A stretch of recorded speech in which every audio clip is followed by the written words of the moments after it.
আসসালামু আলাইকুম। এই মুহূর্তে গাজীপুরের কালীগঞ্জে শীতলক্ষ্যা নদীর পাড়ে, যেখানে জোড়া রেল সেতু রয়েছে এবং পাশেই সড়ক সেতু।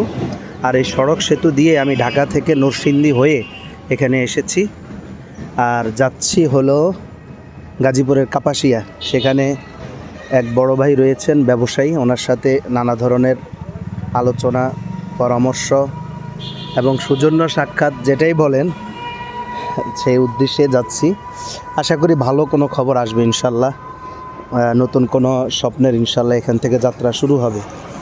গাজীপুর এলাকাটা আসলে সুন্দর, কিন্তু এই পর্যন্ত আসতে নরসিংদী হয়ে পথে পথে যে বিষয়গুলো লক্ষ্য করলাম সেটা হলো কলকারখানার কারণে নগরায়নের যে ছোঁয়া সেটা এখানে অতিমাত্রায় দেখা যাচ্ছে।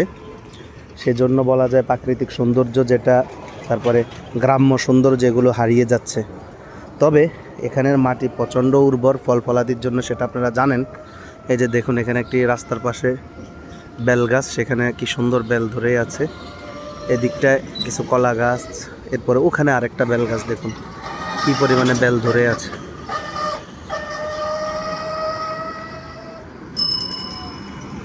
জায়গাটা খুবই সুন্দর, ভাল লাগলো, সেজন্য এখানে একটু থামলাম এবং পাশের ছোট্ট একটি চায়ের দোকান, এখানে হালকা নাস্তা করে নিলাম।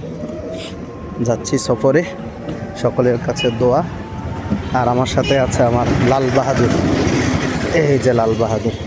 তো সবাই দোয়া করবেন যেন আল্লাহ রাব্বুল আলামিন সফরকে সহজ করেন এবং যে উদ্দেশ্যে যাচ্ছি সেটাকে সফল করেন।